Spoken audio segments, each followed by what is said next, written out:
सीधे आपको लेकर चलते हैं लोकसभा, जहां पर इस पर चर्चा चल रही है। वैंडलाइजेशन ऑफ द औरंगजेब टूम मतलब कौन से विचारधारा पे जो है यहाँ पर चल रहे हैं। जो वाली उनके बेटे इस वक्त अपनी पार्टी का पक्ष लोकसभा में रख रहे हैं। श्रीकांत शिंदे यहाँ पर अपनी बात रख रहे हैं और शिवसेना जो शिंदे गुट का है उसकी तरफ से उनका रुख क्या है वक्फ बिल को लेकर वो सदन में स्पष्ट करते नजर आ रहे हैं। इन्होंने कभी पत्र लिखा नहीं। जब पालघर में साधु हत्याकांड हुआ तभी इनके मुंह से कुछ भी निकला नहीं, तभी चुप बैठे थे। लेकिन आज औरंगजेब के बारे में बात निकली तो यहाँ पे इनको जो है तिलमिलाट जो है यहाँ पर हो रही है। सुनने की आदत डालो।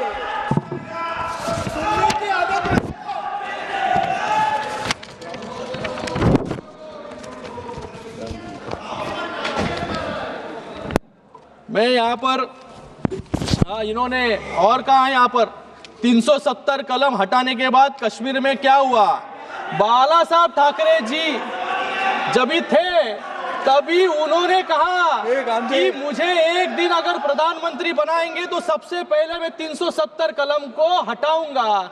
आज वो 370 कलम को यहाँ पर क्यों हटाया, ऐसा प्रश्न पूछने का काम यहाँ पर कर रहे हैं। और उसी के साथ में राम मंदिर के बारे में भी कहा इन्होंने कि जो सपना बाला साहब ने देखा था राम मंदिर का, कि राम मंदिर बनाने के बाद क्या हुआ, ये भी प्रश्न पूछने की नौबत जो है आज यूबीटी पे आ गई है। मुझे लगता है कि आज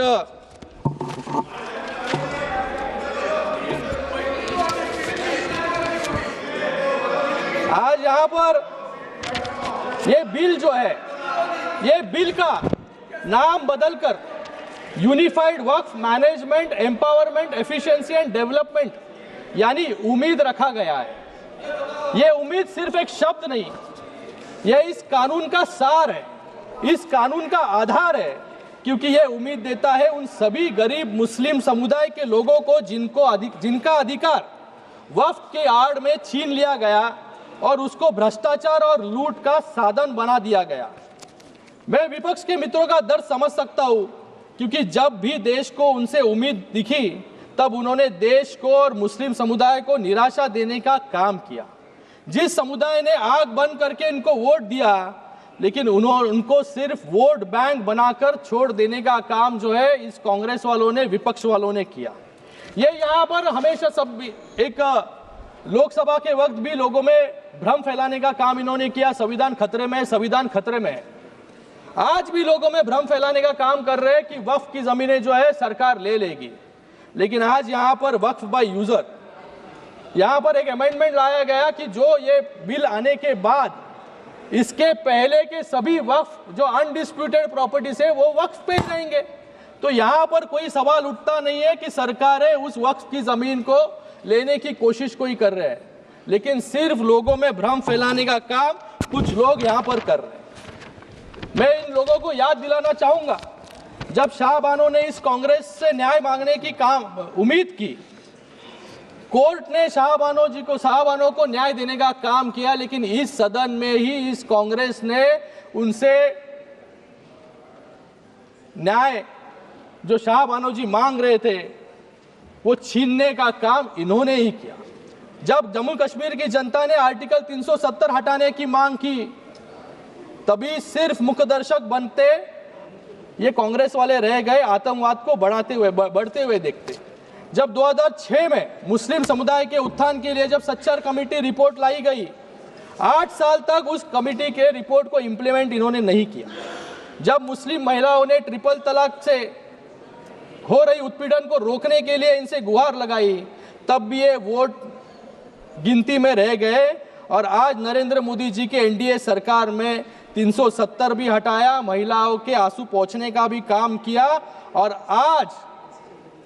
आज ये बहुत ही ऐतिहासिक पूर्ण बिल लाकर आज मुस्लिम समाज के लोगों को भी, सर अभी तो शुरू किया है मैंने, I am the only speaker, मुस्लिम समाज के लोगों को न्याय देने का काम भी यहाँ पर किया है। ये अपीसमेंट नहीं बल्कि अपलिफ्टमेंट की दिशा में उठाया गया एक बड़ा कदम है। ये वोट के लिए नहीं, वतन के लिए काम होता है।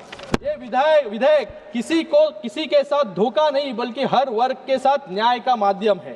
ये विधेयक मजहब की दीवार नहीं विकास का द्वार बनाता है और शायद इसलिए विपक्ष के साथी इतना जोर लगा रहे हैं कि इसको रोकने के लिए।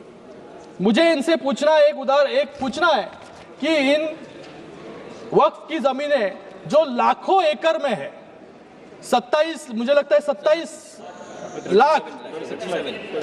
लाख एकड़ जमीन है, एक भी उदाहरण इनको देने के लिए मैं चैलेंज करता हूं कि जहां पर अच्छे स्कूल बने, अस्पताल बने हैं या स्किल सेंटर बने हैं या कॉलेजेस बने हैं जिससे मुस्लिम बहनों को या स्टूडेंट्स को वहां पर मार्गदर्शन मिला हो या नौकरी मिली हो। ये एक भी उदाहरण नहीं है। गए 5 सालों में वक्फ की जमीनें बढ़ती गई, डबल हो गई, लेकिन इनकम जो है कम होते गया। जैसे किरण रिजिजू ने यहाँ पर कहा कि सिर्फ इतने सालों में 163 करोड़ रुपए रेवेन्यू, इतने लाखों एकड़ जमीन से।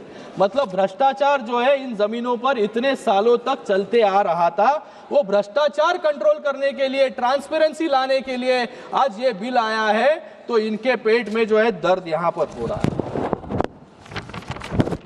हसताय काय तुमच्यावरती लोक हसणार आता।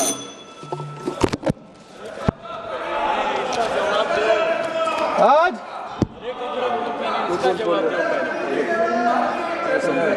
मैं यहाँ पर कुछ उदाहरण देना चाहूंगा।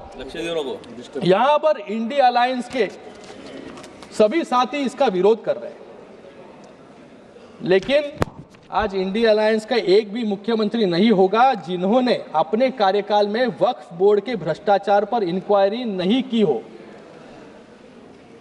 हमेशा ये अनकॉन्स्टिट्यूशनल वाक्य जो है यहाँ पर बोलते रहते हैं।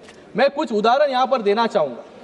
2011 में ये तृणमूल कांग्रेस की सरकार बंगाल में थी और कांग्रेस केंद्र सरकार में थी और ममता बनर्जी ने बंगाल में 1000 करोड़ के वक्फ घोटाले की सीबीआई जांच की मांग की थी। दिल्ली में 2019 में कांग्रेस ने आम आदमी पार्टी के खिलाफ मेमोरेंडम दिया था कि दिल्ली वक्फ बोर्ड में भ्रष्टाचार हो रहा है, जिसके अध्यक्ष आम आदमी पार्टी के विधायक अमनातुल्लाह खान जो जेल भेजे गए।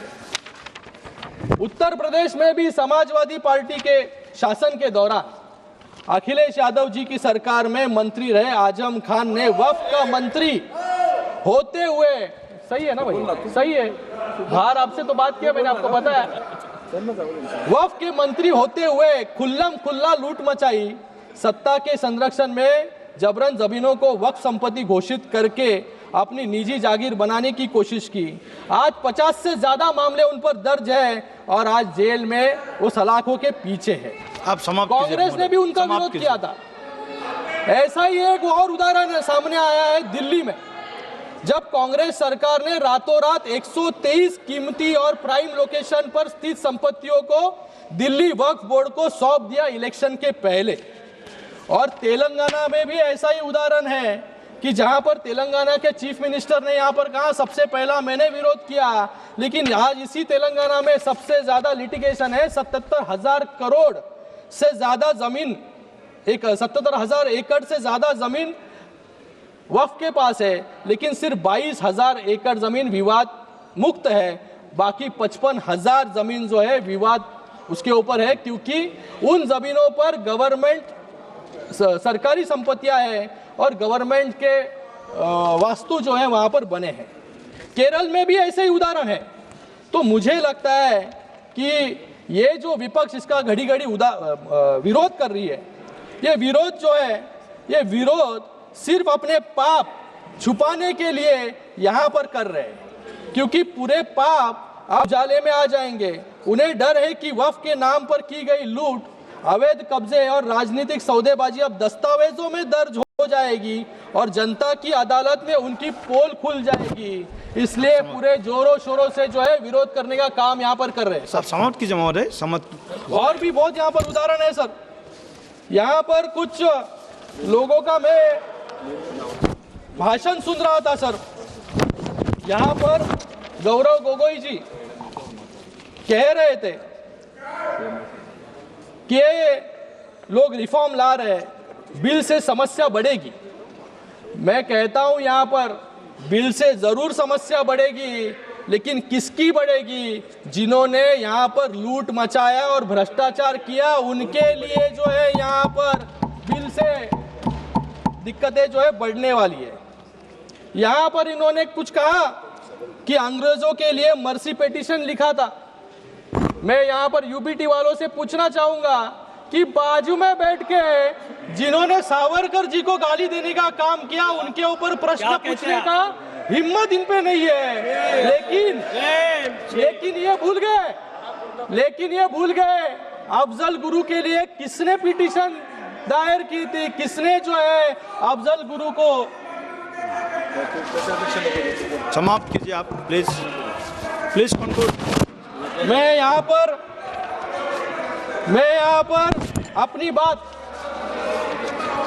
अपनी बात समाप्त करने से पहले ये जो बिल है 2011-12 में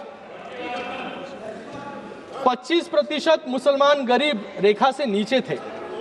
ये आंकड़ा सिर्फ एक संख्या नहीं बल्कि एक कड़वा सच है जो दशकों से चली आ रही उपेक्षा और तुष्टीकरण की नीतियों का परिणाम है। वक्फ संशोधन विधेयक 2025 इस दिशा में एक क्रांतिकारी कदम है। यह बिल न तो किसी समुदाय के खिलाफ है न ही किसी के धार्मिक भावनाओं को ठेस पहुंचाने के लिए। यह बिल पारदर्शिता लाने का वादा करता है। यह वक्फ संपत्तियों को अवैध कब्जों से मुक्त करने का संकल्प लेके आता है। धन्यवाद माननीय महोदय, धन्यवाद। सबसे बढ़कर ये उन मुसलमानों को सशक्त बनाने का रास्ता खोलता है जिन्हें सालों तक कमजोर रखा गया। वक्फ की संपत्तियों जो मुस्लिम समुदाय के कल्याण के लिए थी, लंबे समय से भ्रष्टाचार, कुप्रबंध और अतिक्रमण की भेंट चढ़ती रही। इस बिल के जरिए सरकार ये सुनिश्चित करना चाहती है कि इन संपत्तियों का सही इस्तेमाल हो, शिक्षा के लिए, रोजगार के लिए, गरीबी से जूझ रहे मुस्लिम भाई बहनों के उत्थान के लिए। ये बिल मुसलमानों को मजबूत करने का औजार है, न कि उनका हक छीनने का कोई यहाँ पर धन्यवाद हमारा विचार है। मैं एक समाप्त करूंगा। देश की उन्नति के लिए नए वक्त के साथ चलना होगा। देश के उन्नति के लिए नए वक्त के साथ चलना होगा और मुसलमान भाइयों और बहनों की तरक्की के लिए नए वक्फ के साथ आगे बढ़ना होगा। धन्यवाद।